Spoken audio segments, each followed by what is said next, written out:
Everyone hello everyone I hope everybody is fine. आज तक हम सबने चैट जीपीटी का यूज़ फालतू फालतू चीज़ों के लिए और फालतू फालतू क्वेश्चंस के लिए किया है। पर आज हम चैट जीपीटी का एकदम सही यूज़ करके हम एक चैप्टर पढ़ेंगे विच इज़ चैप्टर नंबर 3।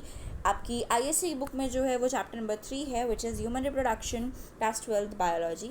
ठीक है, ह्यूमन रिप्रोडक्शन जो होता है वो क्या इन्वॉल्व करता है? It's involving sexual reproduction. क्या इन्वॉल्व करता है? सेक्शुअल रिप्रोडक्शन इन्वॉल्व करता है बहुत सारे स्टेजेस में। ठीक है, वहीं पे सबसे पहला जो चीज़ आता है आपका ह्यूमन रिप्रोडक्शन में, इट इज़ मेल रिप्रोडक्शन, जिसमें हमारा पहला चीज़ आता है टेस्टिस, देन एपिडाइडमिस, फिर vas deferens, then seminal vesicle prostate bulbo urethral gland. ठीक है, उसके बाद आता है पेनीज। ओके, तो हम इनको पूरा डिटेल में पढ़ेंगे। This is just the introduction video कि ह्यूमन रिप्रोडक्शन के अंदर क्या क्या चीज़ें आती हैं। ठीक है, सबसे पहले मेल रिप्रोडक्टिव सिस्टम में टेस्टीज जो होता है उसमें क्या होता है? टेस्टीज क्या क्या करता है? टेस्टीज जो होते हैं वो प्रोड्यूस करते हैं स्पर्म को। किसको? स्पर्म्स को एंड टेस्ट्रोन्स को। ठीक है, ठीक है, आई होप टेस्टीज क्लियर हो। अब हम बात करते हैं एपिडाइडमिस की। तो एपिडाइडमिस क्या करता है? स्टोर करता है एंड मेच्योर करता है किसको? स्पर्म को। ठीक है, वैसे ही टेस्टीज में क्या होता है? वो क्या करते हैं? वो प्रोड्यूस करता है स्पर्म को एंड टेस्ट्रॉन्स को। पर यहीं पे एपिडाइडमिस क्या करता है? वो स्टोर करता है और मेच्योर करता है स्पर्म्स को। अब वैस डिफरेंस में क्या होता है? ये ट्रांसपोर्ट करेगा किसको? स्पर्म को। ठीक है, basically it's all about sperm. तो यहाँ पर तक हमें पता चल गया। अब seminal vesicle, prostate, bulbo urethral gland, ये सब क्या करते हैं? ये ऐड करते हैं फ्लूइड टू फॉर्म साइमन।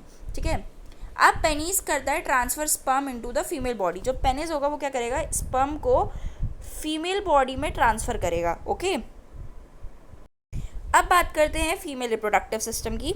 तो फीमेल रिप्रोडक्टिव सिस्टम में क्या क्या आता है? देखो, सबसे पहले आता है ओवरीज, जो प्रोड्यूस करते हैं किसको? एग्स को, विच इज ओवा, एंड हॉर्मोन्स एस्ट्रोजन एंड प्रोजेस्ट्रॉन्स। याद रखना कि ओवरी क्या करता है? एग्स को प्रोड्यूस करता है एंड हॉर्मोन्स, और हॉर्मोन्स कौन से? Oestrogen and progesterone. ठीक है, फिर आता है फेलोपियन ट्यूब। जब तुमने पढ़ा होगा तुमने समझा भी होगा कि फेलोपियन ट्यूब भी आता है। ठीक है, तो फेलोपियन ट्यूब आता है तो वो होता है site of fertilisation.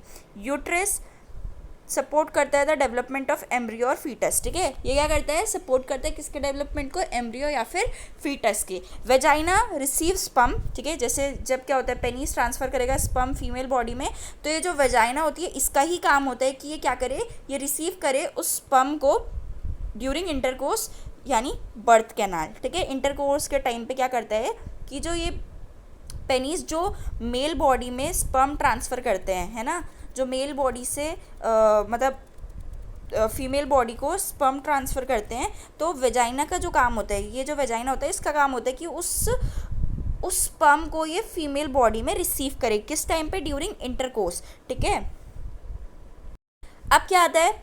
Gametogenesis. Gametogenesis में दो चीज़ें होती है, स्पर्मेटोजेनेसिस एंड ओजेनेसिस। देखो, इन सबको डिटेल पे तो मैं आपको पढ़ाऊंगी, ठीक है, लेकिन उससे पहले जो चीज़ आपको समझनी है दैट इज गैमेटोजेनेसिस। गैमेटोजेनेसिस क्या होता है? स्पर्मेटोजेनेसिस, उसमें दो चीज़ें होती हैं, स्पर्मेटोजेनेसिस एंड ओजेनेसिस। स्पर्मेटोजेनेसिस में क्या होता है? ये होता है फॉर्मेशन ऑफ स्पर्म। किसका फॉर्मेशन? स्पर्म का फॉर्मेशन। किसमें? मेल्स में। एंड ओजेनेसिस क्या होती है? ओवम का फॉर्मेशन। किसका फॉर्मेशन? ओवम का फॉर्मेशन फीमेल्स में। ठीक है, अब आप बात करते हैं फर्टिलाइजेशन की। तो फर्टिलाइजेशन कहाँ पे प्लेस करती है? फेलोपियन ट्यूब में। और फेलोपियन ट्यूब कहाँ प्रेजेंट होता है? फीमेल रिप्रोडक्टिव सिस्टम में। ठीक है, स्पर्म फ्यूजेस करता है विद ओवम टू क्या? Ovum to form zygote. Zygote बनाता है। स्पर्म पहले फ्यूज करेगा ओवम को ताकि क्या बन जाए? जाइगोट बन जाए। ठीक है, अब बात करेंगे एम्ब्रियोनिक डेवलपमेंट। जाइगोट क्या करता है? देखो, अब जैसे स्पर्म फ्यूज करेगा ओवम के साथ तो जाइगोट बन जाएगा। अब जाइगोट क्या करेगा? डिवाइड करेगा एंड फॉर्म करेगा किसको? ब्लास्टोसाइट्स को। ये इम्प्लांट करेगा यूट्रस में, विच विल बी इम्प्लांटेशन। अब एम्ब्रियो डेवलप करेगा किस में? एम्ब्रियो डेवलप करेगा फीटस को ओवर 9 मंथ्स। कब तक? 9 महीने के लिए फीटस को डेवलप करेगा, जब जाके एक बेबी बॉर्न होगा। Parturition is a child birth which is hormonal change, जो ट्रिगर करते हैं किस पे? लेबर एंड बर्थ पे। आई होप यहाँ तक क्लियर हो। That was just a introduction video, ठीक है, which I was helping you guys through ChatGPT. I hope आपको सब कुछ क्लियर हो।